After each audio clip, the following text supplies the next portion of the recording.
Scotty, just before he walked out of the car, is like, start a Highdeology. It's like, I really don't want to, but Oh, this was Scotty's idea? yeah. Yeah. Scotty's like, we gotta do it. Shall we do it? We gotta do it. So We desperately need a camera person, man. yeah, we just need a person standing on the fucking trunk of the car holding the camera at us. Yeah. Or a big enough car that they can fit in the car with us and just shoot it. Dude, I don't know what it is, because I bought so many of these things that just hold your phone. They suck. They just, like, universally, they just are Dude, except garbage. for the fucking arm that I got. Yeah. I'm telling you, you keep I gotta get that one. That arm right there, dude. Because I've tried so many. I've had like 4 or something, and they're just all shit. That phone I arm gotta that I get your use arm. for Highdeology at home, dude. Yeah. I've had that fucking thing for over a year now. It's rusted to shit because I leave it outside and it works perfectly. Yeah. So So, like, I bought that one. It's relatively I don't even cheap, know. too. It's like 20 bucks. I don't even know what the fuck happened the last one I bought. I'm sure Scotty fucking touched it or something and it broke. That's a problem. I just gotta like fucking. Oh yeah, you got even a new one, and that one Right, doesn't and it's just fucking work it's anymore. just fucking whatever. It's missing a spring. Yeah, like some springs. I'm sure Scotty touched it and it fucking just broke because he's always breaking my shit. Useless faggot. Scotty got this one, but it's also like It's a piece of garbage. it looks like it's ready to fall off that I fucking know, window right? at any I'm second. like concerned for my phone. It's already got a fucking crack on it. Just fucking whatever. I don't like this angle either. My man tits look huge. Oh yeah, dude. I don't like any angle on me though. Like seeing pictures from that meetup with people, I was just like, man, I am one fat, disgusting piece of shit. See, TJ, your breasts look especially nice today. I told you. See? Yep, that's just how it is, I guess. Yeah. See, I don't even really care about my man tits anymore or my gut. It's my fucking granny arms that I hate. Oh, that's what's flabby ass fucking grandma That's arm what you've shit settled back here. on. Yeah, worrying that's about. the shit that bothers me the most is my grandma arm. Yeah. I got lunch lady arms. Lunch lady arms. TJ ain't gay. He don't roll like that. Okay.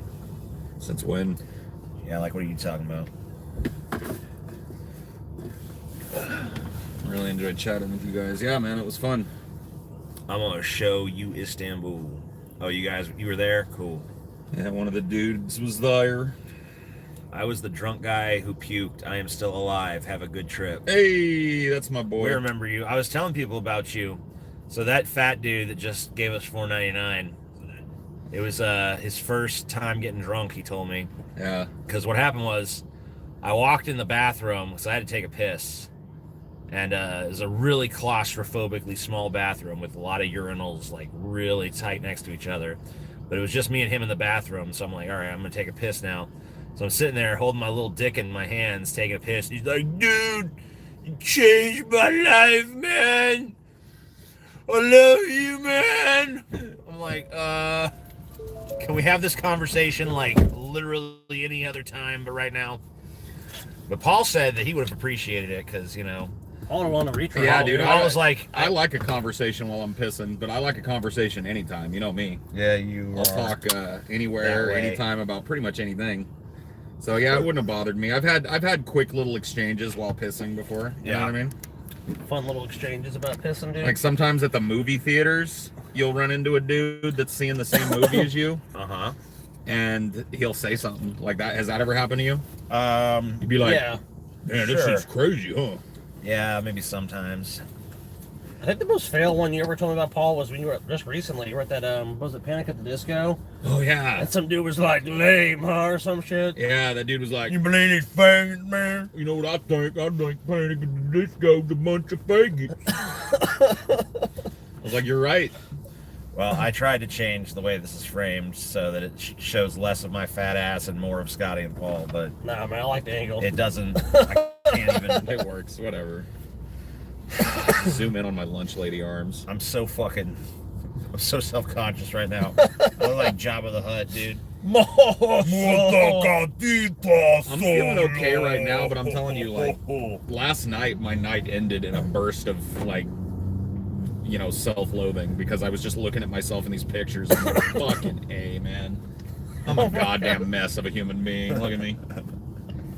You know, I don't like it's weird because I don't see that shit until I see it in a picture, you know. When I look at myself in the mirror, I think like, okay, yeah, I'm a big fat fuck. It's manageable. But it's okay. It looks all right. And then I see myself standing next to a not fat. Turn right onto I-59 South now. What have I done?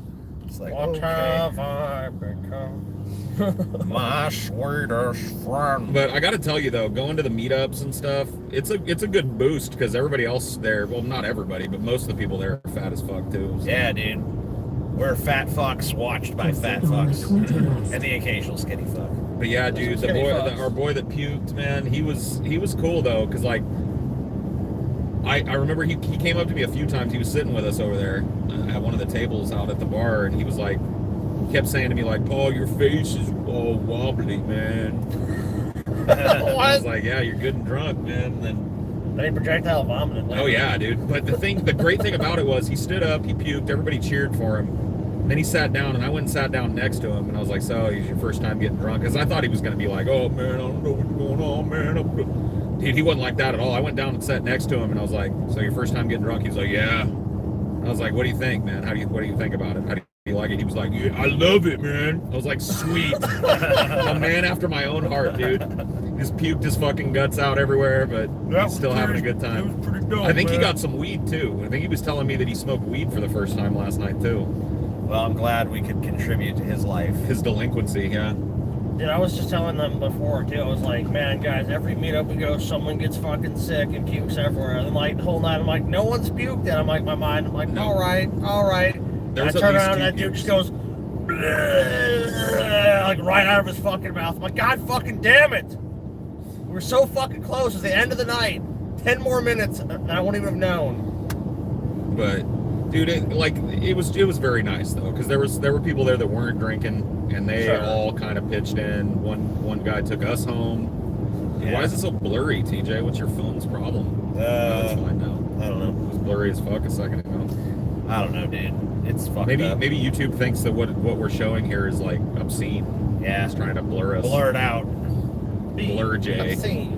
Yeah, you know what? I was bitching to the guys about this earlier, but I'll bitch about it again to you guys. It's like every single time that, whether it's been DP or DFF, that we've gone to a fucking bar without talking to them first, they always act like something really scary is going on. What's going on here? As their registers fill with our money. As our fucking, they're always like, as we bring massive business to their bar, they're always like, "Oh my god, what the fuck is this?" It happened when we went to what was the bar in the? It happened in England? London, right? It happened in London. You weren't there. I wasn't there, but you guys told me about it. It was fucking like, that bar was like, "What the fuck is this, mate? Like, you can bring all this business here. What the fuck are these fucking people doing?" Yeah, they harassed much. They didn't harass us, but they harassed all the fucking fans that showed up to them. We were like, what? One time when we were in Toledo, we left the bar we started at to go to a second bar, and I remember the fucking guy who owned that bar literally accosted me like, "What's going on?" Like, "Oh, you know, whatever, I don't know." And he's like, "You better answer me." He's super pissed. I'm like, "Dude, fuck you. I don't fucking answer to you. You're some prick ass bartender. Why don't you get under this table and suck my fucking dick, you faggot?" Anyway, no, I was just like, okay, we're on a podcast. What kind of podcast? What do you guys talk about? It's like interrogating me. I'm like, dude, fuck you. And see, dude, I wanted to fucking sock that dude in his fucking useless fucking face. And then last night the bar's like, "There's some kind of weird atheist cult here." Yeah, dude, people kept coming out and telling me that they like overheard bartenders and talking patrons shit in there talking shit about, because like we brought like 30 or 40 people probably to the that bar. Yeah, and it was already packed when we got there. It was a poppin' place. Right. But they had this big outdoor patio area, so all of us ended up going and getting drinks and then kind of meandering out there, and we became the talk of that fucking place, dude. People were just like worried we were doing like some cult activity down there. People were being rude. Like there was a doorman trying to charge people $5 when I didn't see anybody actually get charged $5. It was just bullshit. Yeah, like, it was like they were pissed off that they were slammed. What, dude? The fuck? We put probably an easy $1,000 into that till. Why is it that every fucking goddamn bar that we bring people to, there's always like this weird apprehensiveness on the part of the bar? Like, are you not capitalists? Do you not like money? Well, in stark contrast to that is the Big Chief. Right. We showed up at the Big Chief. They were fucking ecstatic that we brought all those people. We didn't arrange nothing with them. We just announced it online. At some point, they called us to ask if it was still on, so they knew about it through the grapevine. Right. And we're like, yeah, we're still coming. And dude, they could not have been fucking more hospitable. Yep. They were happy as a clam that we were there. They hooked us up with free food. And if you go to their website, they're super like religious and shit.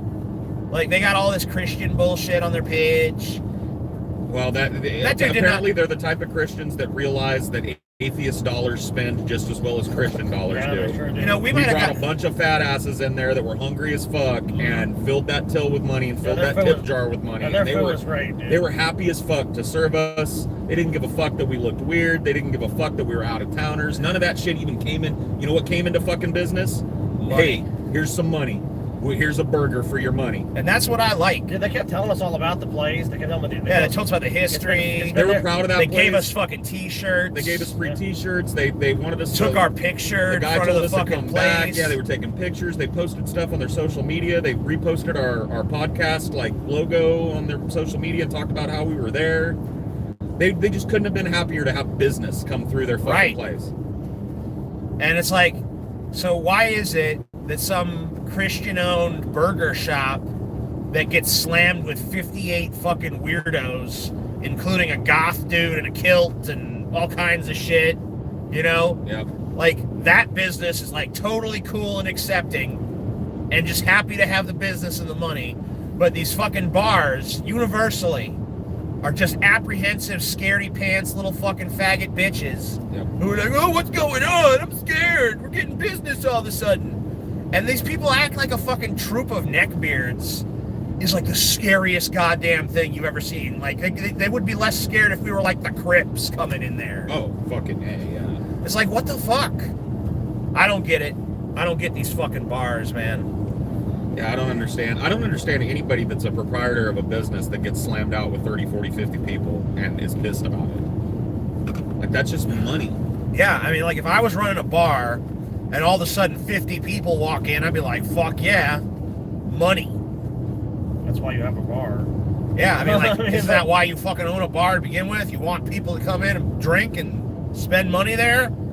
I thought that was the whole fucking purpose. Apparently I'm fucking been misinformed somewhere along the goddamn way. The food was really good. How was the food at the Big Chief? I didn't eat as much as I thought I was going to be eating. I had a fucking absolutely delicious goddamn Philly cheesesteak. Now, I've never been to Philly and had the real cheesesteak there, so I don't know how it compares to that. But of the cheesesteaks I've had across this country in various places, that was the fucking best. Yeah, their chicken strips were fucking awesome. Their burgers were awesome. I had a bite of a burger. It tasted really good. I had a fried green tomato sandwich with the bacon and shit. That was everything I sampled. So it was like, there's so much food they just gave us. It was fucking awesome. That's another cool thing they did, is they gave us a big ass thing of appetizers and shit. Just said, yeah, all y'all share, you know? Yep. And it was fucking awesome. I mean, we didn't plan this. We didn't even expect it. We fully expect, like, hey, we're going to buy our food, you know? I mean, they were just awesome hosts. They really, truly were. Yep. Just two different types of capitalists. Yeah, and I mean, like, look, I can't really complain too much about these bars because ultimately none of these bars ever, like, said, you motherfucking weirdos, we gotta leave or something. But it's always like they serve us apprehensively, and I'm like, I just don't understand that mentality. Yeah, they make you feel bad about being there. What about the belly buster? Paul had that. He can speak to that. I got the double belly buster. It's a double burger with barbecue sauce, a big fat fucking homemade onion ring on it, pickles, which normally I would pick off of a burger, but I ended up just eating. So the only time I've had a burger where the pickle didn't overpower it, I could taste a little bit of pickle, but the rest of the fucking burger was good enough to I ate the whole fucking thing. That's interesting because I've seen you be like super. Well, most of the time when they put pickles on a fucking burger, that's all you can taste is the pickle. You feel like it's a shitty burger. Like, I'm fine with a shitty burger, but I want to at least taste the shitty burger. But this one, the burger was clearly not shitty. So because the burger was so good, the pickles were subtle enough that you're like, whatever. Well, they use a different kind of pickle too. Okay, so it was a less extreme. Usually they use like sweet dill pickles on them, which I hate. This one was like the whatever the other one. And this is a was. place that makes all their own Vinegar shit. They're not some company that orders a bunch of shit. It's all frozen. It's like, no, everything is made there. I can tell you that cheesesteak I ate, you know, it was so tender, and the meat was just real juicy, and it wasn't greasy like a lot of cheesesteaks are. So they definitely got it. Was it worth the drive? I mean, I don't know that I'll be making this drive a bunch of times to go there, but if I'm ever in this fucking area again, I know where I'm eating. Yeah. you know, I mean, I wouldn't drive 5.5 hours just to eat their food. It was good. But I mean, you know, to eat their food and meet up with fans and stuff, and to, you know, have that, you know, meet with people and take pictures and have cool conversations and all that stuff, yeah, that's worth the drive.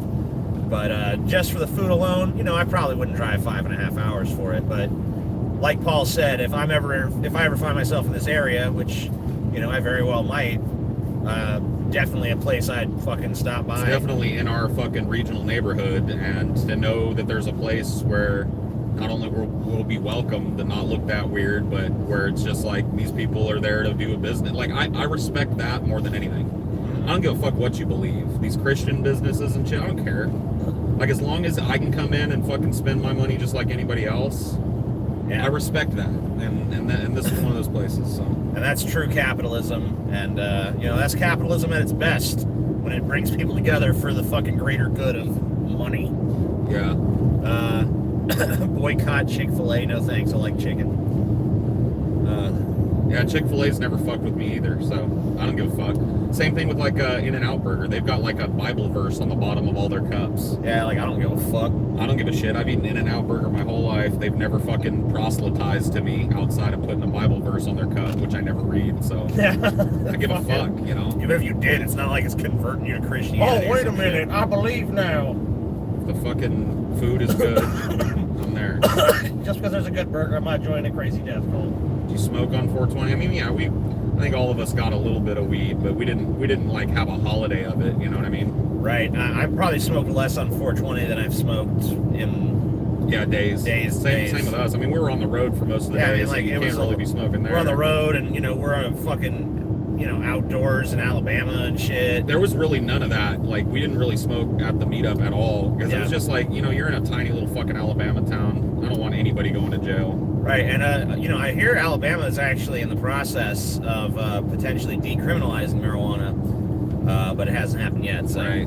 It's just now, one of if those that things. happens, then maybe I wouldn't really give a shit about lighting up. Oh, if they decrimmed it, we would have been out there smoking weed. Right, because then it's just like, then, if they catch you, it's a $250 fine. Yeah, So it's it's a like, ticket or Well, whatever. whatever, I'll it was fucking like- have $250 in my pocket. Here you When we go. went to 16-bit in Ohio, we decriminalized. We're all kind of like, okay, what's worse going to happen to us? Yeah, we just went in the alleyway and smoked. And That was gave the a fuck. first one where, like, I was wary, you know, going over there, because I Right. was like, we're a bunch of potheads. We make a big deal, especially on our last show, about being potheads, you know what I mean? Yeah. And I was like, I know people are going to bring a bunch of weed, but dude, they didn't give a fuck. I was standing, there was that alleyway next to 16-bit. That's where all the weed smoking went on. Right. It's like a little, like, industrial alleyway where and like, everybody was just congregated over there. No, not a single person walked by. There were cops in the area, too. They would drive by and see us all standing over there smoking. They didn't give a shit.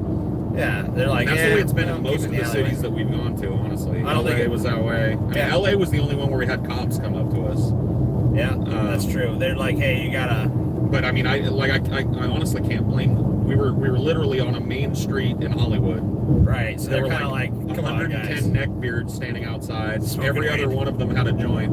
Yeah, You know what I mean? And the cop didn't even do anything to us. He was just like, right. you The guys gotta cop's go. like, come on, You gotta guys. move back inside. I was like, okay.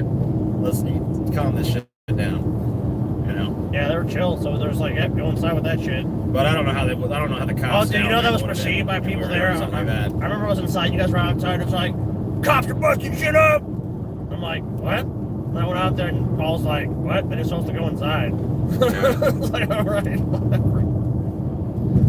How was the food? We already answered that. It's good. Good. It's definitely worth it.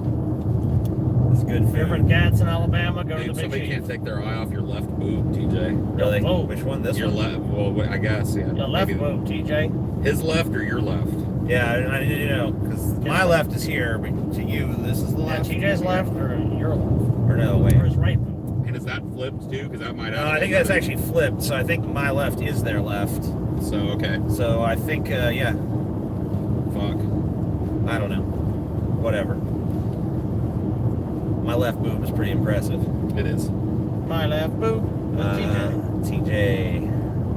One nearest the window. Okay, so this one then. That's my right. Scotty crashed the car, somebody said. Yeah, go ahead and crash, Scotty. They want to see it. Do a crash, Scotty. I'll crash when I get home. Do a roll. Do a barrel roll. Why does Paul look like Marlon Brando? Because you can't see California without Marlon Brando's eyes. No? I fapped twice, like in your entire life. Wow. You know, you can fab as much as you want. Within reason. Did you have any creepy or uncomfortable fan encounters, or was everyone chill? I would say not only was it chill, but it was probably the chillest group for any meetup that I can remember. Well, because this one was like the least formal meetup that we've Right. been to. This one was like, honestly, we didn't know how many of the people that RSVP'd were actually It seemed like it was pretty much all of them. I mean, we were thinking there might be 10, 15, 20 people there or something. There was easily 50 people. Yeah, at least 50. And I wouldn't be surprised if, like the RSVP was 58. I wouldn't be surprised to know that was the true number. Ashley said some dude on the Discord said he was there, but he was very socially anxious and he didn't talk to anybody, but he still had a good time. You still kind of, I feel bad definitely, about that. I see people like that, and you know, I try to involve them when I can, but it's like you kind of you don't want to make it worse, right? I don't want to, because sometimes you see people on the periphery that are kind of socially anxious, and you try to involve them, and then it just makes them more uncomfortable. So I kind of just try to, like, you know, kind of have conversations where they're in like the periphery, so that maybe they feel like they can jump in if they feel comfortable. But yeah, I definitely see that at every meetup. There's people who show up, they have they work up the courage to show up to the meetup, but they can't quite get in the social spirit of shit. Yeah. But I actually had people tell me too, like I had a dude walk up to me and he said, dude, I've got like really, really horrible social anxiety and stuff, and he was like, I feel like great with this group of people. It's like one of the only times I've been able to go out and just have a good time, you know. It seemed like there was a lot of anxiety like towards the beginning of the meetup. Yeah, at the very beginning, because everybody was just people were just kind of like, I'm not sure and all this, but I feel like every time we do a meetup, people always seem to like meet like-minded people there and make a few friends, and that's always nice to see. I was end up scaring people because I'll run up to you guys, or I'll run up and be like, MK Ultra, and they'll be like, ah! Yeah, dude, I saw a lot of people exchanging phone numbers and stuff, so people were making friends. I mean, I've never, I don't think we've ever done any meetup where friends weren't made and people meet other like-minded people, and there's always like people who are dressed cool or at least like outrageously in some way. Like last night we had like a goth dude in a kilt with some makeup on, and we had this dude that was all like super dressed up, spiffy with like a fucking ascot and shit. He had style, and he's the one who gave us the spices too. I think. Yeah, man. And he said, he ordered like these atomic wings at the bar, and he was eating them like, this ain't shit. I've been eating spicy food since I was 2, and this ain't shit to me. Damn. And I fucking was looking at them like those look like some spicy ass wings, probably like 10,000 Scovilles or some shit. And he's just like, you can handle it, dude. He's just like, I don't give a fuck. That's nothing to me. So that was a cool guy. And he said all of his fucking suit came from Goodwill and shit. But he looked super snazzy, like a vest and a chain, and like super fucking like dressed up to the nines and he shit. Fucking did it on the cheap. Yeah. There was a guy there that he says he's gone to a few other kind of like YouTuber type meetups. Yeah. And he said that, you know, every one of those he's been to, they're like real weird, very formal, and there's like a specific time where you can get stuff signed and take pictures. Hello. And the person doesn't really do a whole lot of milling around with people. There seems to just be like kind of like a photo op, basically, is what they are. And he was like, man, I just can't believe, like, you guys are just sitting around and just, like, talking and drinking and eating food and bullshitting. And he's like, it's the most laid-back fucking YouTuber meetup I've ever been to. I mean, even when we did the DP meetups, like, they were all like that. It was always like that. And, I mean, I guess that maybe there comes a level where you can't do it like that anymore, but... we're not there. Yeah, and I mean, like, I wouldn't even want to be there, honestly. I don't even want to do it the other way. I don't want to have some stuffy environment of like, I'm better than you. Now is the time. Bow before me. Now, sometimes it is nice to have kind of a private area you can get Sure. away to for a minute or something, but... well, there's nothing wrong with that. As far as, like, chill spot. I mean, like, it's way more fun to go and mingle with fans and talk to them and have conversations and... But that's the whole point of it. The whole point is not for us to, like, make... I had a conversation with this dude where he was like into bad movies, and I gave him all these bad movie recommendations he didn't have before. He kind of looked like the Verizon guy. Oh yeah, the paranoid dude. Yeah, and he was super. There was a big, huge guy there that was like a super paranoid guy. He's like, I don't have any social media, I don't have none of this because the government watching everything I do and all this. And that dude was pretty cool. Man, there's all kinds of people. It was pretty awesome. And everyone was chill. There wasn't one person there that was annoying or obnoxious. Dude, I gave my fucking pig beanie away. Oh yeah. Oh yeah, the dude with the blanket. Yeah, there was a dude he was a little guy. Yeah, he's a little dude. And he looked like he was freezing his balls off. He had a blanket Little wrapped around man. him. I got sick of watching him sit there and shiver, so I just put my fucking hat on his head. Chick that was there with him, who I guess was not his wife. It was his aunt. Okay, she got him into us. So his aunt was there, and she was kind of embarrassed about him, but I thought it was cool. And he basically, like, he was wearing like his wife's pants and his wife's shirt and a blanket. Yep. And then Paul gave him Paul's beanie because I guess he still looked cold. He looked frigid. So Paul gave him his beanie. So Paul gave away his beanie last night. Yeah. But the pig beanie, the one I've worn on a lot, dude. I was talking to Ashley about it last night. She was like, "You gave that away?" She's like, "You've worn that on like 80% of the shows you've done." I was like, "Oh yeah, I kind of have, huh?" Yep. So that's a little piece of history. So that's cool. But it's nice, you know, to like see that passed on to somebody who will probably go on. I mean, dude, I paid $10 for that beanie 10 years ago. You know what I mean? So it's not like I lost anything. Yeah, but I mean, you know, it's like. But I've had it for a while. It's got sentimental value and shit.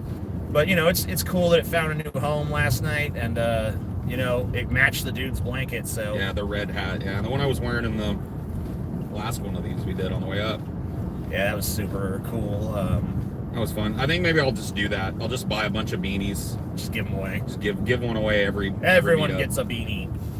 Since you tend to steal hats, I'll counterbalance your... Well, I've stopped stealing hats, and I've started rearranging hats. What I do now is I move hats from one person's head to another person's head, so that it forces them to interact with each other and to have like some sort of like, you know. So I view it as a way of bringing people together at that point. But if I saw a hat I liked, I probably would steal it still. But you know, it's kind of hard for me because I have to find someone with a fucking giant melon head like I have to really steal a hat. Yeah, I mean, I put that fucking sock hat on that little dude, and it fucking swallowed his head. Right. It looked like a hoodie hood on him. Yeah. Like, holy fuck, got a fat head. There was that dude that came all the way from California.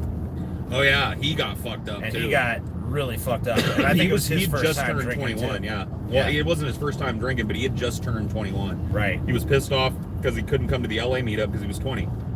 And he took a Greyhound bus, took him 3 days on the fucking bus. Yes. All the way from Cali to Alabama, got a shitty little hotel, and he's going back on the fucking bus today. 3 more days. Yep. All the way back. So it's like a week-long thing for just that, you know, night and stuff. And like, man, I'm just like, dude, you know, we probably would have come back to LA at some point, you know. But, you know, I mean, it's cool that someone would like, you know, do that. But I was kind of worried about him because he was fucked up. But that ended up working out okay. Everybody that was all wasted, there was sober people there that gave them rides back to their hotels. Yeah, we made sure. Or whatever. That's like a thing at the end. You got to fucking try to make sure all the people who are drunk make sure they actually have a way back to where they need to be. Oh yeah, for cities, yeah, like pretty much each one of us told someone like, man, you gotta get an Uber, dude. You can't drive. But, no, I drove. Like, no, dude, you can't drive. Don't do it. It was cool because other people there definitely like were looking after him and shit. Once I kind of brought that up, and so I'm sure he got back where he was going fine. So that's so cool though that, you know, it's like people come, they arrive somewhere strangers, and you know, by the end of the night people are helping each other out and shit. And it's cool to see like that sort of sense of like community instilled and a bunch of like people who are obviously sort of like the outcast in many situations, finding like an in-group and, you know, having like a social setting where it's like, oh, we're all weirdos here, it's okay, you know. Plans for future meetups. Respect to the guy that rode the bus. I mean, none that we're ready to announce just yet. I mean, like, I think that probably a southern meetup tour is probably in the works. I don't know. There'd probably be a prototype one first. Yeah, I'd say this year, one closer to our home. I would say it would be a possibility. I think it's pretty likely you're going to see a New Orleans meetup, you know, at some point in the near future. And beyond that, we're not 100% sure. It kind of depends on how that one goes. But yeah, that's probably New Orleans. Probably, you know. I mean, nothing firm. Well, that's another thing we talked about too. Is like these little southern meetups. Like people don't like a lot of these people aren't used to people coming down to where they can go. You know what I mean? Like most of the people that came last night were from Atlanta. Yeah. And we've never really done a meetup within striking distance of Atlanta, and it really kind of opened our eyes to the fact that, dude, if we can pull 50 people to sit down and eat a hamburger with us at a shitty little greasy spoon in a tiny town in the middle of fucking nowhere, Alabama, we can do this anywhere down in the South. And we could probably pull 150 to 200 people if we did a proper stage show in Atlanta. We didn't pimp this at all. Like we announced it to you guys a couple of times. We put up a Facebook group, but we didn't try and get people to come to this. I think that probably because, you know, once we got like 50 people RSVPing, we're like, that's probably good.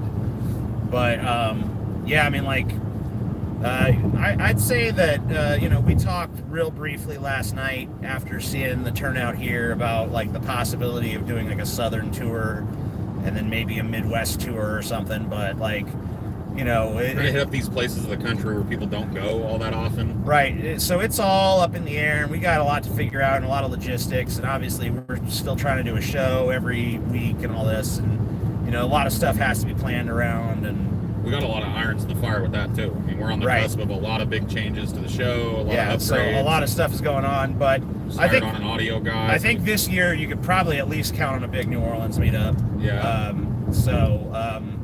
And a lot of people that were there tonight or last night said they would definitely come to NOLA. So if we have a big one there, you know, I'm thinking we'll try to make it our biggest one yet if we do it, and I think we will. But we have no concrete plans yet, so don't fucking hold our feet to the fire on it or anything. Atlanta is more better. I mean, I think Atlanta is definitely going to be a stop at some point in the future. I mean, just the fact that so many people were willing to drive an hour and a half, 2 hours outside of Atlanta. They're on a better football team. Right. Just throw that out there. So, yeah, I think Atlanta is one. We've talked for a long time about trying to do a Texas meetup, probably Austin. Yeah. So I mean, like the towns we're really thinking of right now that are at least on our short list, at least as we're thinking about this southern tour idea. What about Arkansas? You guys ain't mentioned Arkansas? I mean, I don't know. Maybe Little Rock. We might do Little Rock, Arkansas. What about Mississippi? If we did Mississippi, we'd probably do like Biloxi or maybe like Jackson. I mean, it's so close to us though, too. Like Gulfport of Biloxi is so. It's close almost to like, Orleans. So it's like, yeah, you come to New Orleans. Just probably come to New Orleans. Come to NOLA. New Orleans, like we said, is probably top of the list because it's so These close to where we question live. marks. I don't know. Question. I don't There's know. no question mark What billboards. They're trying to get us. I think the Riddler has taken over. The Riddler's set up. New Orleans, Austin, Texas, Atlanta, Georgia. Probably like somewhere in, or like maybe two in Florida because it's so big. I was thinking maybe one towards the top and then one in the Panhandle. So I'm thinking maybe like Orlando and Miami or something like that. You know, Tallahassee or Pensacola would be more like northern Florida, like right. So Orlando, we can do that. Orlando's just kind of in the middle, I guess. Yeah. There's a lot to do in Orlando. But maybe we could do like maybe even not do like a formal meetup in Orlando. Maybe we could do one like a meetup in like Tallahassee or something, and then do like a, you know, come to Disney World with us in Florida, and then do like a meetup in fucking, you know, Miami or somewhere like that. That'd be cool. That would be cool. So I did say that I never want to go back to fucking Disney in Orlando, but I might I think we went with a bunch of fans, that might be cool. It'd be cool if it was. You go to Universal too, if you guys want to go to Disney. I liked Universal better than I liked fucking Well, Disney. Was just like, for me, we could do Universal. What I hated about Disney the most was how long it took to get in and out of that fucking place. Right. Whereas Universal, everything's way closer together. And it's like the park at Universal, the way they have it designed is almost part of the surrounding shopping area and shit. Yeah. So it's just like almost indistinguishable from the airplane. It's so easy to get in and out of. They had that boat that took us right to our hotel. We could even set it up like something like that. We could set up like you can even get a group rate for things like that. You can get like, hey, look, everyone big over our code, and everyone gets the hotel for cheaper. But I just felt like fucking cattle at Disneyland. Yeah, I don't. Despite the fact that I'm the size of a cow, I just felt like I was being herded from place to place. Dude, getting into that place took 45 minutes. It does. Yeah, it does. You show up, you park your car, and it is 45 minutes before you can even think about stepping foot on Disney property and start riding rides. You gotta go in, you gotta do your tickets, get your tags. Yeah, if we do a theme park, well, we should do definitely Universal. Yeah, we'll do Universal. Oh yeah, Universal, or what was that other one? There's SeaWorld is over there too, and it looked like it had some fucking pretty badass coasters. Busch Gardens. That's Busch Gardens in Tampa. In Tampa, that you talk about just the roller coasters, dude. That place has some seriously awesome roller coasters. But something like that would definitely be cool. At any rate, hang out with the fans there. So I mean, we got a lot of stuff in our minds, but right now, I mean, I know you guys aren't privy to all the stuff we're doing behind the scenes, but we're looking at some really super major upgrades to our audio and video setup, and there's a lot of stuff that needs to be done. And we're building a huge, expansive and expensive Dungeons and Drunken Dragons set because we're taking that to the next level. So there's a lot of stuff in the works, a lot of irons in the fire right now as far as that stuff goes. So I think it's going to be that's going to be the prime focus in these coming months. But I think when all that stuff is kind of done, I think maybe the meetups will probably be something that's getting way more attention. What's the next Patreon goal? We're actually not sure yet. We keep kicking the can. We keep going we need to come up with this goal, and we never do. But I think we're just having trouble thinking of what would be a substantial enough goal to push. Right, because 5,000 is obviously a huge milestone. We're just not sure what what's going to be a fittingly big thing to do. Sorry, I don't know if you got out of here. Why did you abandon DP? Because we were all bored doing it. We wanted to do something where we had more creative control. Why did we abandon DP? Yeah, why did we abandon it, TJ? Look, I mean, you see what DFF is, and you see how it's different than DP. That's why. And that's more what we want to be doing. So if you look at the chasm of difference between what DP is and what DFF is, that should answer your question right there. Them's is your reasons. If we wanted to do a show, your question would make more sense to me if we had a show that was basically like a clone of DP. But if we did, that's what you'd be watching, and you wouldn't even remember DP. So DFF meta, I agree. A DFF DVD. Do people even we've talked about DVD things, and we've released a couple of things, not on DVD, for digital download and stuff. People love Blu-rays, dude. Yeah, that's the thing for me, is I don't even know anymore, because I've gotten so out of the whole movie collecting thing. Yeah, I think that maybe me and Scotty have talked about the possibility of some kind of Blu-ray. Well, it's because it's quality. Think about a lot of stuff's digital, so you don't have there's not a lot of DFF stuff that you can actually hold in your hand. Yeah. Right. Yeah. But I don't even know what we would put on it, honestly. So I'm kind of I'm not sure yet. But I just wish that there was a storage medium. Maybe instead of selling a DVD, we sell a big ass thumb drive that has everything on it. Yeah. You DFF put it all custom on that thumb drive or some shit that you can just put a little custom content on it. The problem, that's really the problem I have with the Blu-rays too, is they just don't have enough storage capacity. I mean, even the year gigs. worth of shows plus that we've done, if we wanted to release season 1 on DVD, it would be like a 10 DVD set. Right, and I just don't know. And that's expensive to produce, obviously, and it would be expensive for people to purchase, because our costs would be so high. But maybe if we could come up with some kind of other storage medium and then get some packaging for it and make it where it's not rewritable, and I mean, I don't know, we could look into some stuff, but I think it would be cool to have some. What the fuck? Get out of here! Your spam caller. These fucking assholes always wanting readjust your mortgage, renegotiate your car, blah, blah, blah, blah, blah. Fuck off. Would you like to extend your car warranty? I don't want a fucking extended Would warranty you like from to some extend your fucking car's Indian warranty? scammer.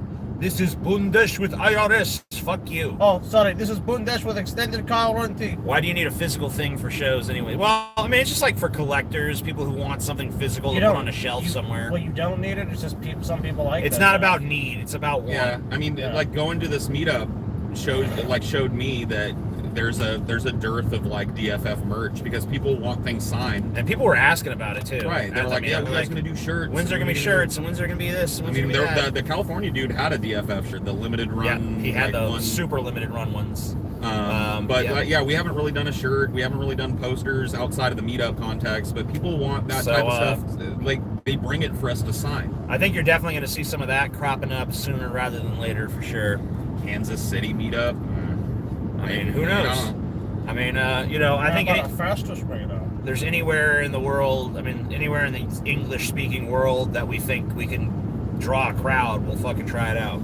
Dude, I'm telling you though, like looking at what we can do in the South in a small town, just underscores to me how we could burn fucking New York to the fucking ground. Dude. Oh yeah. We would invade that fucking Manhattan with an army of neckbeards and occupy that motherfucker for the night. Oh yeah, that could be a crazy one. There for would be tons of people there. Europeans would come to that one because it's such a it's a hub. New York, it's a hell of a town. Madison, DFF in Madison Square Garden, you know. No, but I think we could probably draw like 300 to 500 people in New York, honestly. EU meetups when we make enough money to go to the EU and not have it break our asses. And the thing is to go do a proper EU kind of thing. We're looking at not doing shows for a while, or either that or having such a easily transportable mobile rig that we can take it overseas with us. And do shows that way from the road. So that's, when you're talking about taking 2 weeks off, preloading that many shows is not a simple task. And it might be more. I mean, like 2 weeks. It could be you be in Europe for 3 weeks, 4 weeks, a month. Who knows? So I mean, like, there's a lot that goes into planning. Oh my God! Get the fuck out of here! I love you, TJ. Answer my call. You fucking piece of shit. TJ, this is Bundesh. I need you urgently. God, I'm gonna just fucking kill these your sons of Windows bitches. is infected with the virus. TJ, you have a virus on your Windows. Dude, we should do meetups in all the places that we've covered, dude. Let's go to Ruby Ridge and do a meetup. Yeah, that'd be cool. Let's go to Waco. Let's go to the Branch Davidian compound site in Waco. And burn it up like Waco. Meet up at the Waco place. The second time Waco burned. Waco burns again. Go burn one at Waco. Yeah. Pyongyang. Yeah. Dude, I'd fucking straight up do a meetup in Pyongyang, dude. That'd be amazing. There would be nobody there, but... Yeah. Our 0.1 DFF fans would show up. Yeah. DFF cold win. Well, yesterday, if you're to believe the people at the bar we were at. Meet up at Dachau, dude, yeah. Dachau. What's a Dachau? DFF Jack the Ripper Alley. Maybe. Have some free YouTube money, thank you. They're giving out like $2 at a time to YouTube. Oh yeah, I saw that. Yeah, I got some. Yeah, this dude just gave us his. I gave mine to you. Oh, nice. Thanks, bro. I did. I'm like, here, Paul. I don't have YouTube Red. It goes to us anyway, so whatever. Just like might as well give it back to me. Are you guys excited for Endgame? Yeah, I'm reasonably excited. I mean, I don't get super hyped for movies like I did when I was younger, but I thought the trailer looked cool, and I'm interested in seeing Thanos again and how his saga concludes and all that. So I'm considering. I'll be excited when I sit down and I know I'm watching a good movie. Until then, right? I'm expecting the worst. The only I'm really truly hyped for right now is the Dune movies. Yeah, the Dune movies are going to be great. Well, I don't know. I hope they're going to be I'm hopeful. I have high hopes for Endgame, but I'm not. I don't know. I haven't really been super hyped for a movie probably since Fury Road. I would imagine that's probably the last one I got super Fury hyped Road for. was a fucking awesome. But that movie looks cool too. Yeah, I'm kind of hyped for it. I mean, but look, I mean, like, I'm at the age where like my hype is very tempered by cynicism, so it's like very subdued. But it looks promising. I definitely think it's going to be interesting, even if maybe it's not necessarily good. You guys think subscribers are important as you used to be, or do you think that having a good Patreon and very little subscribers is the way to go? I mean, nobody I know is going to turn down 1 million subscribers. No. But that does not mean today what it meant in 2008. Look, the subscriber metric is not as important as it once was. Even view numbers are not as important as they once were. What the really important metrics to this at this point to us is first of all our Patreon level, because that's where you really make the money, at least where we do at this point. So that's really important, and watch time is very important. Watch time is way more important than views at this point. Yeah, you can have 500,000 views and people don't watch for a minute. That doesn't mean that views aren't important. That doesn't mean that subscriber count isn't important. It just means that they're not what they were in 2008, 2010, even like 2012. Well, people could literally get 2 million views, make $20,000 off that, and go, wow, I did something great. But now you can just make nothing on those views. Yeah, I mean, like, if you get a bunch of, like, it used to be, you know, hey, you get your 2 million views and everyone watches for fucking 10 seconds because it turns out your video's clickbait bullshit. Well, they saw a bunch of ads, too. Yeah, you used to be able to make a shit ton of money off of that. Now you're probably not going to make that much money off of that. Because once they realize people aren't actually engaged with your content, they're going to pull the ads, and you're not going to get any fucking money. That's just how it goes. And even if you do get ads and monetization and shit, it just ain't what it used to be. So, at least not at our tier. So, you know, we just don't rely on that anymore.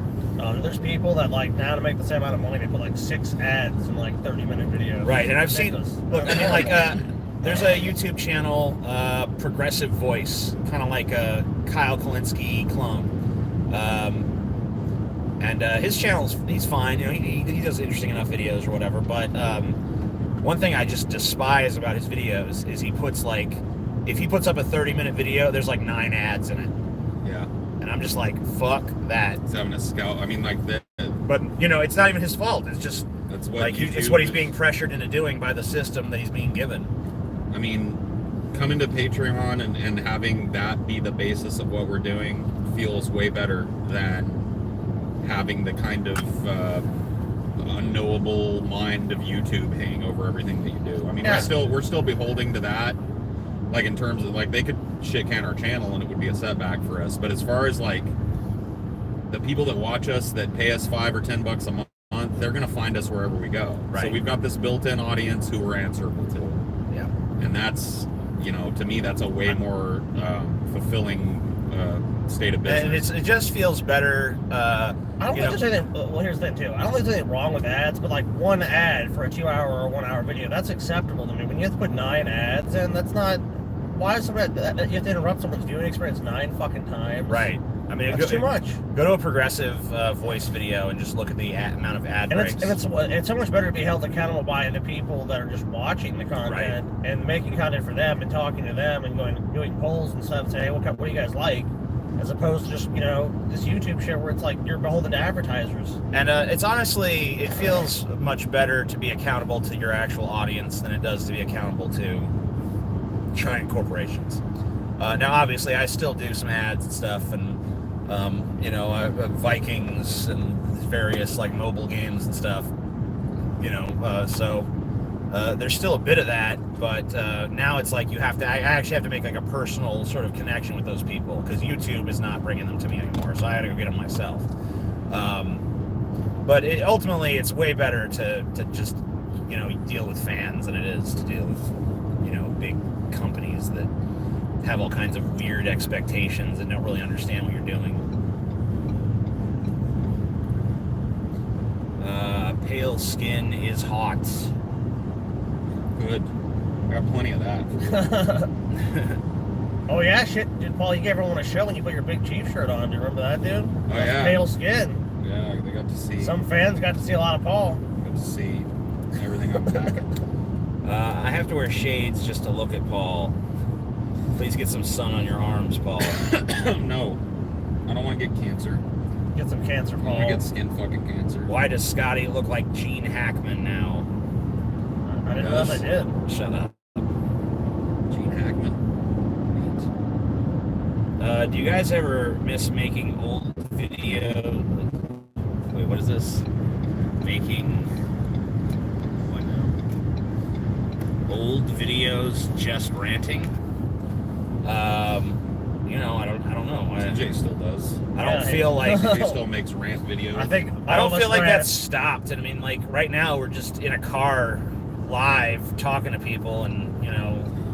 I think I've always considered a big part of my job since I've been doing this.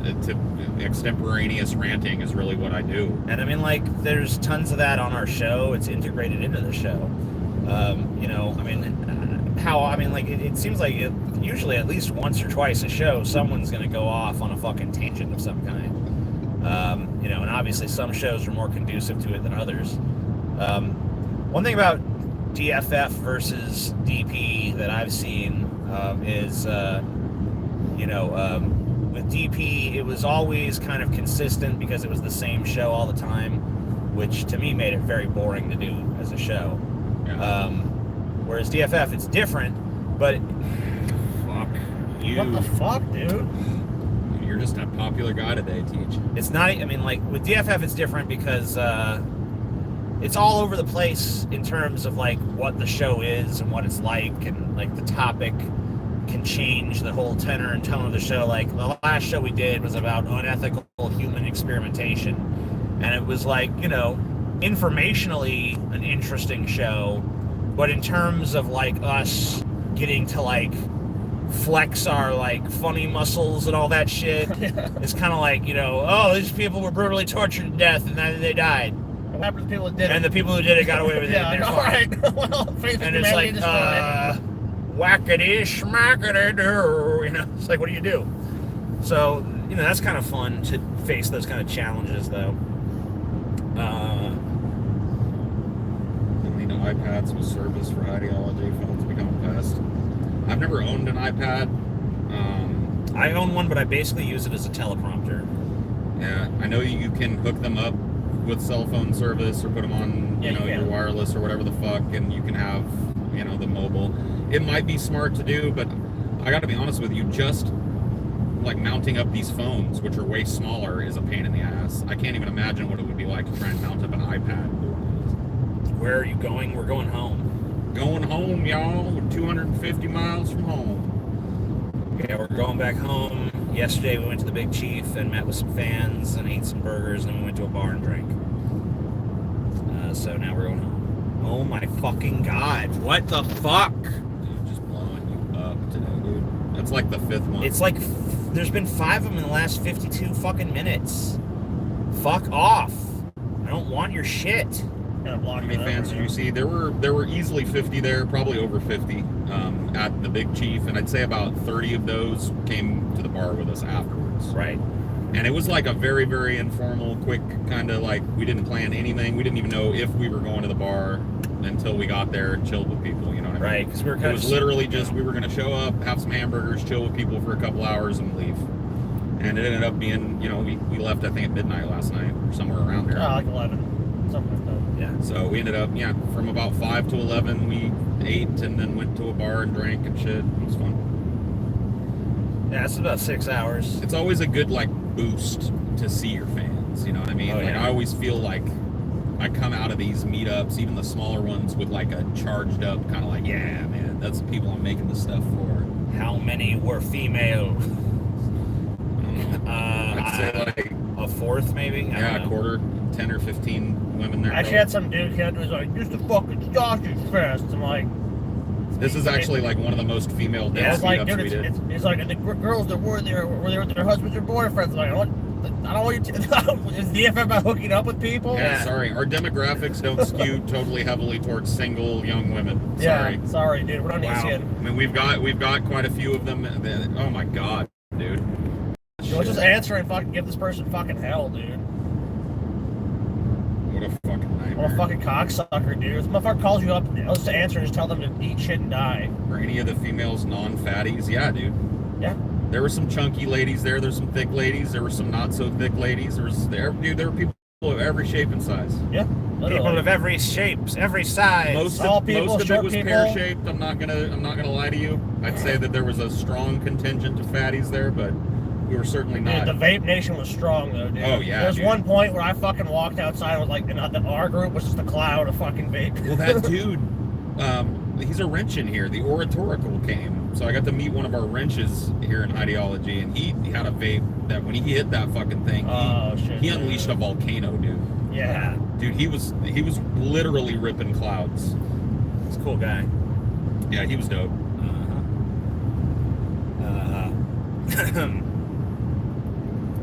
Vapes are gayer than traps.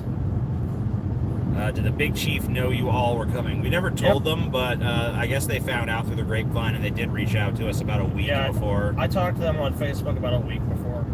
So they did know. But they had like extra staff on hand, and it ran real smooth, and people weren't waiting extra long, and they made a bunch of money, and everybody was happy. Yeah, it worked out really well. How do you rate the burgers? I didn't have a burger personally. I had a Philly cheesesteak, which I would give a 9. Yeah, I give their burger like an 8. Dude, it was a really good fucking. I mean, for like going to the Big Chief and knowing nothing about it, dude, it was fucking delicious as shit. Yeah, it was good stuff. Would eat again. Go to PJ's, eat a bite next. I don't know what that is. No. Y'all hung over? No, none of us woke up with a hangover. Yeah, we were smart. I actually we had to asked- drive. I actually asked about that this morning. We were eating at Waffle House before we hit the road, and I asked if anyone had a hangover, and everyone said they woke up feeling just fine, so that's good. Yeah. I've got a fucking routine, dude. I don't get hangovers. I didn't drink any water, but I guess just force myself to drink a big fucking glass of water before I go to bed. It's 99% of fucking hangovers is dehydration. So right. Oh yeah. just drink water. I told that dude too, the big guy that puked. I was like, dude, as soon as you get back to your hotel or your house or wherever you're going tonight, drink as much fucking water as you can force yourself to do, or you're gonna feel like shit tomorrow. He was fucked up. Hopefully he listened. Well, you got a Was lot of Stevie shit there? to say. Stevie was there for the Big Chief portion, but he was not there for the bar. When we went to the bar, Stevie and my mom left to go up to Six Flags. Six Flags. They left to go to their motel so that they'd be within easy driving distance of Six Flags the next day. Right now they're riding fucking roller coasters. Yeah, so Motherfuckers. that's probably what they're doing right now. Wish I was riding a damn roller That's probably coaster. what they doing right now. That That's or what eating they a doing corn- on that. They eating a corn dog. How long is the drive? About 5.5 hours, Yeah, we're about an hour or two in, hour and a half. So something like that. Yeah, we left 10, so we're about 2.5 yeah, we're about hours. 2.5 hours into it now. Yep. So we're approaching about the halfway mark. we were eating at about 10. Right. Well, no, we were eating about 9:30. When we got back in the car, it was 9:57. Oh, okay. So I wasn't looking. yeah, That's we're pretty decent. We're pretty decently good. We got a ways to go. The Yeah, awful waffle, dude. That's like one of the most delicious things you can possibly get. It was just right next to our hotel. Just the fucking stars aligned on that one. I mean, Waffle House is like, it's one of those things about the fucking South that I'm gonna miss. when I we're was out here. surprised that Paul ate this morning because I usually don't, but Usually he's I knew not. I was gonna be hungry before 5 hours was up, so see, I didn't eat the whole fucking breakfast. you did No, not. me Usually I clean my plate, but I didn't eat. I ate one bite of my hash browns. I think I had 2 bites of my waffle. I was actually kind of feeling that same way because I'm not used to even being up that early, let alone eating that early. So Yeah. it was kind of like weird, but you know, I usually don't ever eat breakfast. right? I usually don't eat until after 2 or 3 in the afternoon. I just don't even feel good in the morning. Yeah, I'm almost like, oh, why the fuck is it morning, dude? I just want it to be afternoon. All-Star. Yep, that's the All-Star special. That's the only thing I've ever ordered at a Waffle All three of House. us got All-Star specials. I got mine. Bacon well done, dude. You gotta do that bacon crispy. Yeah, I like crispy bacon. Yeah, I like the bacon well. The place that I go, the Waffle House that's near my house, when I get bacon well there, it's always just exactly like I like it. Like Oh, this one, they had a little bit of fat still visible on it. Yes, they I did want right. them to fucking I like. was okay with how they served it. But Oh, yeah, it was I do fine. like it. You I want do that like it bacon a that like the little- snaps. I know what you're talking about. I do like it a little crispier than they served it, but it was fine. Yeah, it was crispy. So. It was like crispy enough for me. But that meal is pretty much the same anywhere you go. That's why it's such a popular place. It's like you can expect to get the same fucking grits, the same hash browns, Except Columbus, Ohio. Oh yeah. I mean, I don't know, dude. We went to that one, and if you remember, the food actually was good. It was a nightmare, but the food that I got was totally. Dude, I thought it was funny as shit. I ordered a fucking steak there, and I got my food first. You guys waited fucking like 45 minutes after you got yours. We ordered easy shit. We all ordered All Stars. You got a fucking steak and eggs plate, and you got served like at least 20 minutes before everybody else did. Crazy. I was fine with that.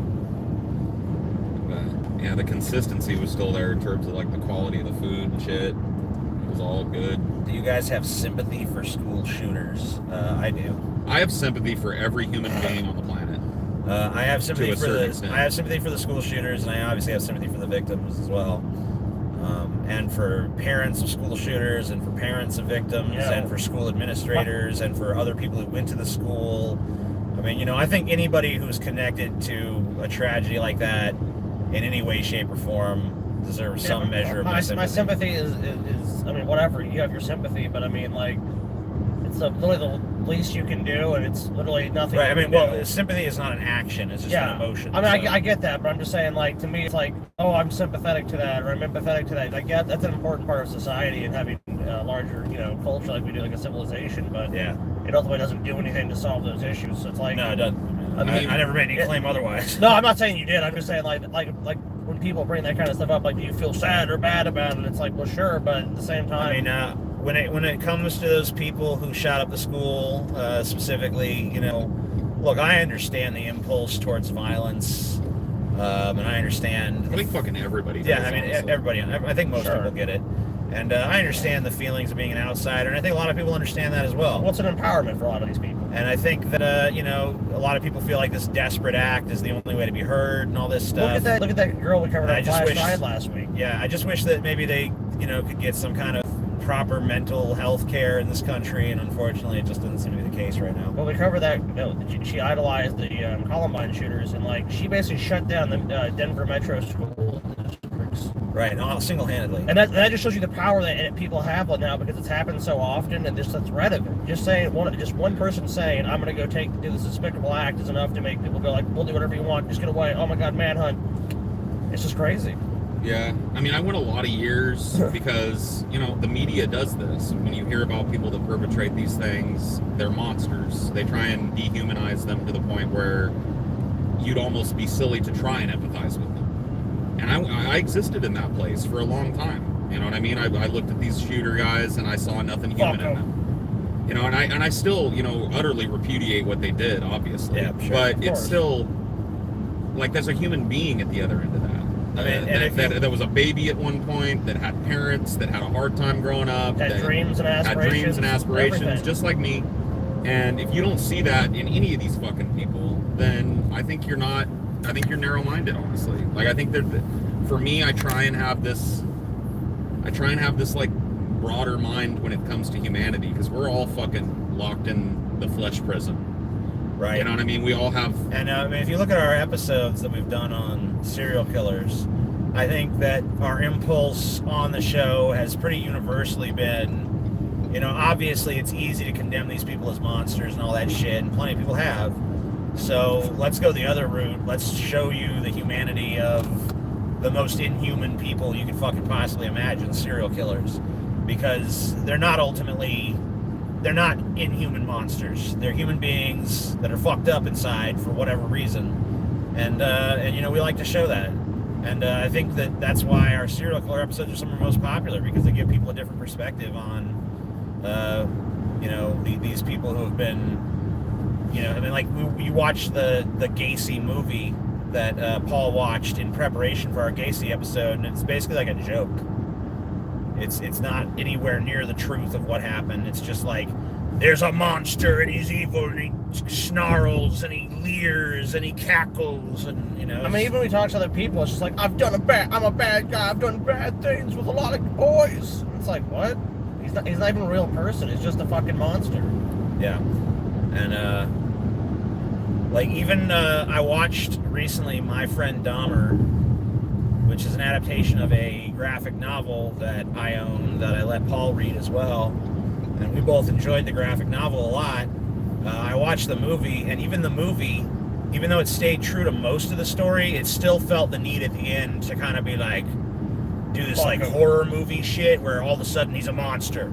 Right. And it's like, no, you missed the fucking point. You're so fucking stupid. But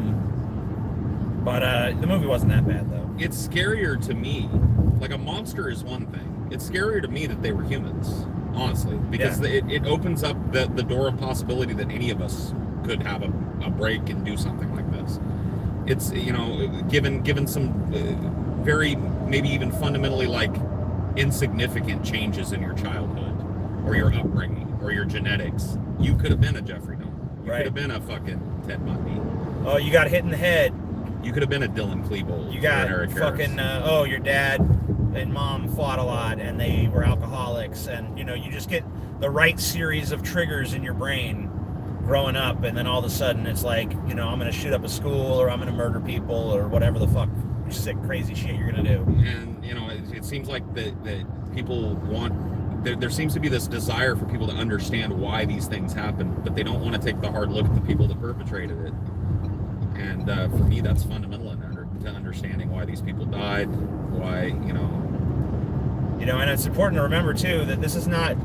These depraved acts are not just something that happens in isolation. Like, the episode we did with Scotty the other day demonstrates that, you know, it's possible to get whole groups of people to participate in this kind of shit. You know, whether we're talking about the Nazis and their medical experiments. This is advancing science. Like, yeah, it might seem like it's wrong, but this ultimately it's going to help more people. It's going to hurt. Or just, that Project 731 or whatever. It's going to save soldiers' lives. We're trying to help the troops. Right. So you can make some sort of pseudo-ethical argument to do torture and murder on a massive scale. Oh, or, you know, it's like, you know, the pseudoscientific racial frameworks. Oh, Aryans are better, we're superior, we're just proving that. That's all we're doing. We're proving that they're hereditary, we're actually superior to whatever people we're killing. It's simple. I mean, look, there's a ton of stuff left out. There's stuff in Canada where they had Aboriginals or Native Canadians who were basically sterilized because, like, can't have you spreading your seed around. There's a bunch of horrible shit. There were kids that were forced to convert to Catholicism and undergo horrible experiments and shit like that. Yeah, and this is terrible. It's easy to forget that right now, you know, there's shirts like the one I'm wearing right now being made in sweatshops by, you know, children getting paid like a nickel a day or some shit. It lifts them out of poverty, though, TJ. There's slave labor collecting the beans that are used for your chocolate. There's slave labor used to harvest diamonds. You know, so there's all kinds of exploitation and brutality that goes into making our society what it is to this day. Yeah. Oh my fucking god. Oh my fucking god, dude. What does So they call like you? 8 attempts? I don't know, man. Stop fucking calling Yeah, me. you need to take down...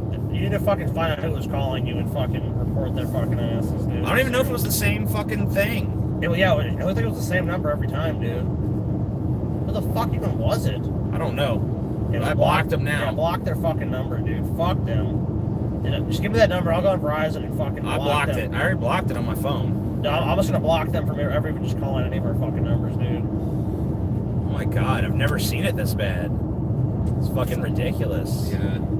I just did answer. I answered and told him to stop fucking calling this number. And then I blocked him. Yeah, they called you like fucking 20 times. Stop fucking calling this number. Doesn't matter if you block them. Doesn't. I mean, yeah, because it's these robocalls. They'll just get another number. They got a billion different lines that they're using. They don't give a fuck, but whatever. At least I blocked that one. Yeah, they're all virtual spoofing numbers, dude. Doesn't matter. So, you know, I'll probably get another call from him in a minute, but... Telemarketers, bill collectors, fucking just bullshit. All you have to do is set up a software and when someone answers the phone, it just automatically connects the call. I'm gonna do it. I'm gonna fucking get with that fucking fake celebrity bullshit you were telling me about. Oh, Robo-Killer? Yeah. Where it fucking answers like, hello, it's Christopher Walken, or whatever the fuck, and just kicks their ass out. Hello? Tell TJ can he take off the hat? Yeah, here. It's off. You feel better now? My hair's a mess, so... You know, I don't know. I'd rather have it on. Oh my god, they don't got me we about to be a zip zone. Government is the largest purveyor of mass killings in history, and obviously. It has the most capacity to do that. So, yeah, of course. Yeah, if you have a monopoly on violence, of course you have the greatest capacity to do that. And if you look at authoritarian regimes like the Nazis, I mean, that just... You say which government, and a lot of people, I think there's a strong argument to be made that the United States government is probably the most vicious empire that's ever existed on the face of the planet. I mean, it at least has to be in the fucking conversation. Because you have to take... Would you download your brain in a computer? Yeah, I would. I would too. You have to take into account, like... longevity. Well, not only that, but all of the types of violence that the United States exports. Because it's not just direct, overt violence. I mean, we do a lot of that too. We drop we drop more bombs than anybody in the fucking world. We're the world's biggest weapons seller. We just talked about outsourcing production of things, and then what happens to a lot of those people? They use violence to take people's land. Well, we're talking about the exploitation of the third world. So we're talking about moving into a place, usurping their production facilities, and then using their populace as cheap, basically just sub-slave labor. And that is a form of violence. There is such a thing as economic violence, and we export more of that than any country in the history of countries. And there's a good argument to be made for more misery in this world when you just look at human misery being foisted upon people economically than any other fucking way. It's one thing to invade a country and bomb it out. It's another thing to invade a country and rot it from the inside out. And America does both. Turn everyone into slaves. Working to make American goods. We cloak ourselves services. in this bastion of like we're the good guys and we're the police of the world and we're the shining city on the hill, but we're exporting more evil and violence than any of these other fucking countries. Any of them. And we're fine with authoritarian regimes and dictatorships as long as they agree with us and suit our needs. What percentage of dictatorships are directly 73. supported? Yeah. 73%. 73% of dictatorships supported by the U.S. Woohoo! Read Steven Pinker, World Getting Better. I mean, it might be getting better, but See, I hate that. it's Dude, still not great. I butt heads with these world is getting better optimists all the fucking time. And I think it's talking about violence, basically. every last one of them wants to look at things like poverty levels locally. Sure. The world is getting better, if that's the only lens that you want to look at it through. If you want to look at the world as like the misery index, is a lot of things people will say. They judge the misery index in the United States by how much unemployment there is, how much inflation there is, and they try and quantify like how many people in America are fucking miserable. Self-reported happiness is very low. Life expectancy in the country is going down thanks to suicide, alcoholism, meth use, opioid addiction. So, I mean, like, a lot of things are not getting better by any measure. Yeah, I mean, We're if you look at living some in a- metrics like violence, like the Steven Pinker study, like, yeah, it showed historically, if you looked about 500 years ago, the murder rate was sky high. Direct violence. Yes. We're talking about direct violence. Yeah, like me killing you, yes. Right. Yeah, sure. There's obviously metrics you can point to. But it doesn't. Like a lot of these world is getting better optimists don't take into account any of the other things that we talked about: the exportation of economic violence, the depletion of natural resources in areas, the using of third world countries as dumping grounds for toxic materials and garbage. I mean, all of these fucking things are not taken into account. If things are getting so much better, why is the suicide rate sky high right now? If things are so much better, why is the planet preparing to shake us off like a bad case of ticks? Like, that doesn't sound like much better to me. Why are beaches being inundated? Like, you saw that fucking picture I posted the other day. I almost wanted to throw up. Right. That beach in the Dominican Republic that looks like it's a nice, beautiful, maintained beach that's just garbage. As far as the eye can see, plastic. And think about the animals and the delicate ecosystem that's been destroyed. Something on the order of 100 species a day disappear from the planet. 40% less Arctic ice during the summertime. I mean, you can look at some things, and like you have to look at a short-term scale. Now I'm getting called by Chicago. Cool. Oh, Chicago's calling down, huh? Just never ends, dude. Fuck, dude. Dude, they need to really, like, seriously, if our fucking inefficient government can do something about anything, just fucking fix robocalling, please. No, the world is just, like, I fucking hate cell phones. You think about what a cell phone is, it's basically a license for any asshole in the world to interrupt your fucking day. I It's don't true. understand why we adopted this fucking idea that we're in touch with everybody we know every second of every fucking day. I'm telling you, it's not necessary. I've lived in a society where that wasn't the paradigm and it functioned just Yeah, fine. and people were just.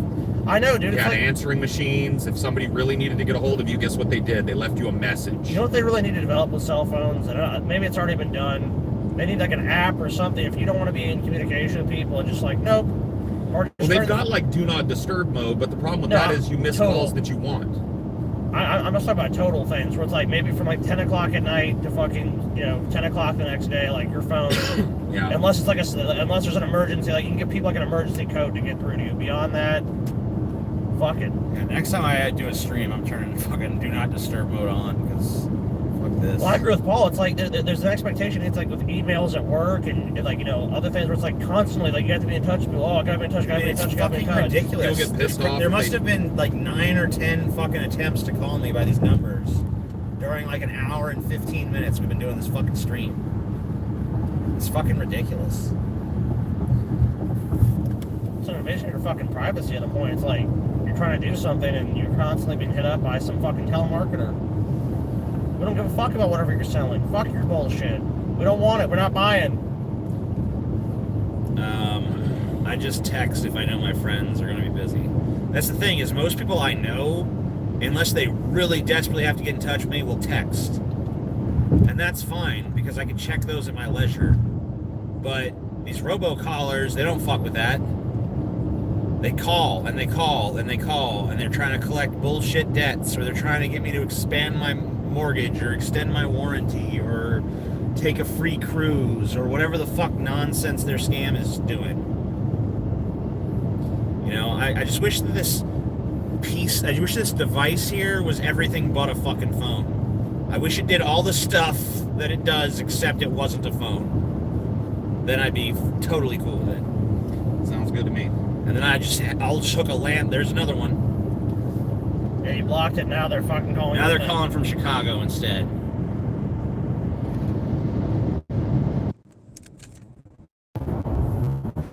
They apparently.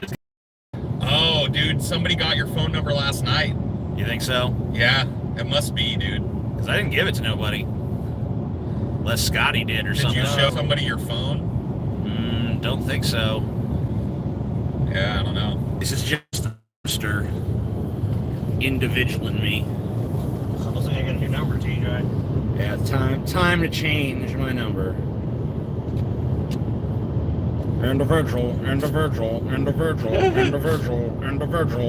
funny as fuck, dude. TJ being trolled. Being trolled. Ain't nobody got my number. Protect my number. It's Brett. I don't think it's actually Brett. It's the manatee. He only put his number out when I actually tried to call him those couple times. I don't think he ever actually talked to us. I think he just let it go to voicemail and then he just put the recordings. TJ's calling the situation. It's the manatee. It's the manatee. The manatee hour. I'd lose my shit if I had to change my number. Why? I mean, at a Seems certain like- point, if some asshole is using it to spam, it's like, fuck them, just change your number. It takes like a few minutes. I mean, Seems like a relief to me. I mean, it's like a quick. by heart. Like, I know it's like we don't, like, if we ever need to know, we just look at our phone, like, oh, this is my number. Like, I know my number by heart. I know TJ's number by heart, but that's about it. How hard is it to remember 7 numbers? Yeah, exactly. Well, it's way harder than just When you've had having it in your phone. When you've had 3 or 4 fucking phone numbers in the last 3 years, it can be tough. I mean, I'm not saying it like, Yes. well, it's not even that. It's not how hard is it to remember. It's why do I need to remember? The phone's gonna do it anyways. Yeah, so who cares? It was great. Kind of like Sri Lanka bombing. Like, well, reality had to set back in at some point. Till then, I'm tuned out. I don't give a fuck. Sri Lanka exploded. Sri Lanka had an explosion. Yeah, they did some Easter bombing. Well, the cult of death should be happy. Do I have new monarch caterpillars? Any advice? I don't know anything about fucking caterpillars, bro. Feed them lots of good stuff so they grow up to be pretty. The dude was pissed. Paul is the caterpillar expert. Everyone knows this. I wouldn't eat a caterpillar, man. That's gross. It's a bag of juice.